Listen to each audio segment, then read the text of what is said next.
안녕하세요. 트렌드버드입니다. 이번 마이크로소프트의 실적 발표를 보면서 사티아 나델라 CEO가 던진 한마디에 집중했습니다. 그는 앞으로 AI 인프라 경쟁의 핵심이 와트당 처리할 수 있는 토큰의 수, 즉 효율성에 있다고 주장했습니다. 이것은 AI 경쟁의 판이 바뀌고 있다는 강력한 신호입니다. 단순히 GPU를 얼마나 많이 가졌는가를 넘어 주어진 자원으로 얼마나 극한의 효율을 뽑아낼 수 있느냐의 싸움으로 넘어간 겁니다. 지금 미국은 전력 연결이 느린 수준을 넘어 데이터 센터 확장 속도 자체를 잡아먹는 거대한 병목이 됐습니다. 전기가 늦게 들어오는 게 리스크가 아니라 전기가 아예 안 들어오면 사업 자체가 멈추는 단계로 넘어갔습니다.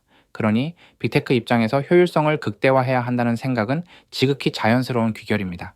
그럼 AI 데이터 센터의 효율을 높이려면 정확히 어떤 것을 해결해야 하는지 그 내부를 한번 들여다보겠습니다. AI 데이터 센터는 단순히 좋은 컴퓨터 여러 대를 모아놓은 곳이 아닙니다. 이곳은 수만 개, 많게는 수십만 개의 GPU가 마치 하나의 거대한 뇌처럼 동시에 작동해야 하는 곳입니다. 이 거대한 인공두뇌가 제대로 작동하기 위한 전제 조건은 바로 소통입니다. GPU 하나하나는 엄청나게 똑똑하지만 서로 원활하게 대화하지 못하면 그 능력은 무용지물이 됩니다. 이 소통의 과정에서 AI 데이터 센터의 세 가지 핵심적인 비효율이 발생합니다. 첫째는 통신 속도의 한계입니다. AI 모델을 훈련할 때 수만 개의 GPU는 자신이 계산한 결과를 끊임없이 서로에게 공유하고 업데이트해야 합니다. 이 과정에서 단 하나의 GPU라도 통신이 느려져 동료의 계산 결과를 기다리게 되면 그 GPU는 아무 일도 못하고 멈춰서게 됩니다. 수천억 원짜리 장비가 그냥 전기를 먹으며 놀게 되는 최악의 비효율이 발생하는 것이죠. 둘째는 전력 소모 그 자체입니다. GPU가 연산하는 데만 전기가 드는 게 아닙니다. GPU끼리 데이터를 주고받는 통신 과정에서도 막대한 전력이 소모됩니다. 이 통신 시스템이 비효율적이라면 데이터 센터는 연산 능력과 상관없는 곳에서 엄청난 전기를 낭비하게 됩니다. 셋째는 열과 공간의 문제입니다. 통신 장비는 열을 내뿜고 물리적인 공간을 차지합니다. 케이블이 굵고 뜨거울수록 GPU를 빽빽하게 배치하기 어려워지고 열을 식히기 위해 더 많은 에너지를 써야만 합니다. 바로 이 세 가지 비효율, 즉 통신 속도의 저하, 불필요한 전력 소모, 그리고 열과 공간의 낭비를 해결하는 것이 AI 데이터 센터 효율화의 핵심 과제입니다. 그리고 이 모든 문제의 근원을 파고 들어가면 우리는 하나의 공통된 원인과 마주하게 됩니다. 바로 구리선입니다. 지난 수십 년간 데이터 센터의 혈관 역할을 해온 구리선이 AI 시대에 이르러 한계에 부딪힌 것입니다. 구리선은 데이터를 실어 나르는 속도가 빨라질수록 신호 손실이 극심해지고 전력 소모 또한 기하급수적으로 늘어납니다. 특히 800기가비트 이상의 초고속 환경에서는 전송거리가 불과 2미터를 넘어서는 순간부터 신호가 급격히 약해져 데이터를 제대로 전달할 수 없게 됩니다. 이는 앞서 말한 통신 속도의 병목을 만듭니다. 또한 신호를 멀리 보내기 위해 더 많은 전력을 쏟아부어야 하니 전력 소모의 비효율이 발생합니다. 굵고 뻣뻣한 구리 케이블 다발들이 서버 렉 사이를 뒤엉켜 공기의 흐름마저 막아버리니 열과 공간의 문제까지 악화시키는 주범이 됩니다. 이 답답한 구리의 한계를 단번에 돌파할 유일한 대안, 그것이 바로 빛, 즉 광통신입니다. 광섬유는 구리선과 비교할 수 없을 정도로 막대한 양의 데이터를 훨씬 적은 에너지 손실로 훨씬 더 멀리 보낼 수 있습니다.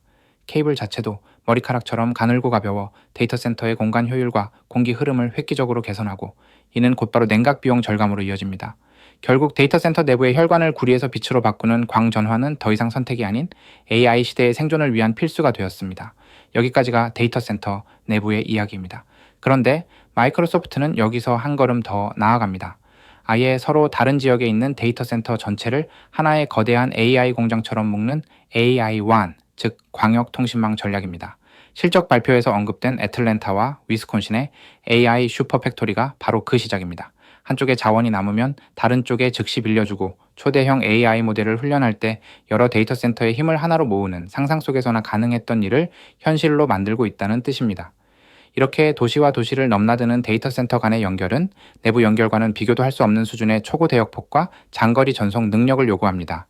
당연히 여기에도 빛의 기술, 즉 광통신이 핵심적인 역할을 할 수밖에 없습니다. 그렇다면 이 거대한 광전환의 흐름 속에서 우리는 어떤 기업을 주목해야 할까요? 바로 이 지점에서 루멘텀이 등장합니다. 루멘텀은 서두에서 말한 데이터 센터의 두 가지 문제, 즉 내부의 병목과 외부의 연결 확장을 모두 해결하는 핵심 기술을 쥔 회사입니다. 루멘텀이 정확히 어떻게 이 문제들을 해결하는지 보겠습니다. 먼저 데이터 센터 내부의 광전환을 가능하게 하는 핵심 부품이 바로 광트랜시버입니다. 정의 신호를 빛 신호로, 빛 신호를 다시 전기 신호로 바꿔주는 초소형 장치입니다. 루멘텀은 이 광 트랜시버 그리고 그 심장부에 들어가는 광학 칩을 설계하고 생산하는 독보적인 기술력을 가졌습니다. 특히 800G 1.6T와 같은 초고속 광 트랜시버의 성능은 그 안에 들어가는 EML, 즉 외부 변조 레이저라는 손톱보다 작은 칩에 의해 좌우됩니다. 루멘텀은 바로 이 EML 칩 시장에서 50%가 넘는 압도적인 점유율을 가진 사실상의 시장 지배자입니다. 루멘텀의 강점은 단순히 점유율이 높다는 데 있지 않습니다.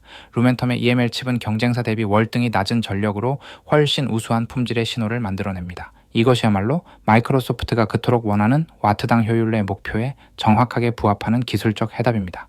AI 칩의 제왕인 엔비디아가 차세대 네트워킹 플랫폼 스펙트럼 X의 핵심 파트너로 루멘텀을 선택한 것은 그들의 기술력이 이 새로운 시대의 표준임을 공인한 것이나 다름없습니다. 다음으로 데이터 센터 외부를 연결하는 AI완을 보겠습니다. 루멘텀의 진정한 힘은 여기서 다시 한번 드러납니다. 장거리 데이터 전송에는 내부 통신과는 차원이 다른 고출력, 고효율의 광통신 기술이 필요합니다. 루멘텀은 바로 이 장거리 코히런트 광통신 시장에서도 핵심적인 부품과 기술을 공급하는 강자입니다.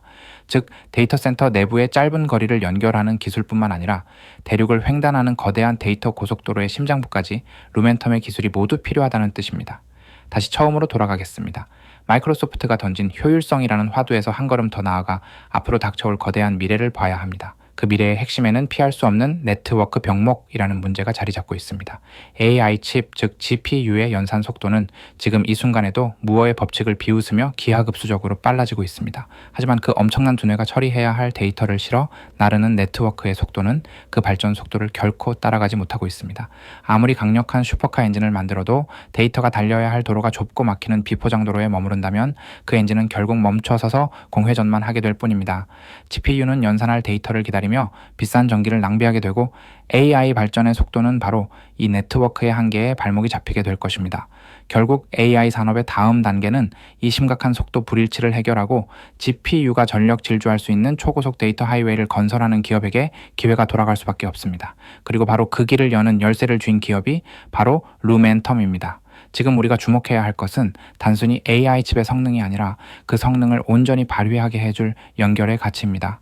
앞으로의 네트워크 병목을 해소하고 AI 시대의 진정한 속도를 이끌어낼 루멘텀에 깊은 관심을 가져야 하는 이유가 바로 여기에 있습니다. 여기까지 트렌드버드였습니다.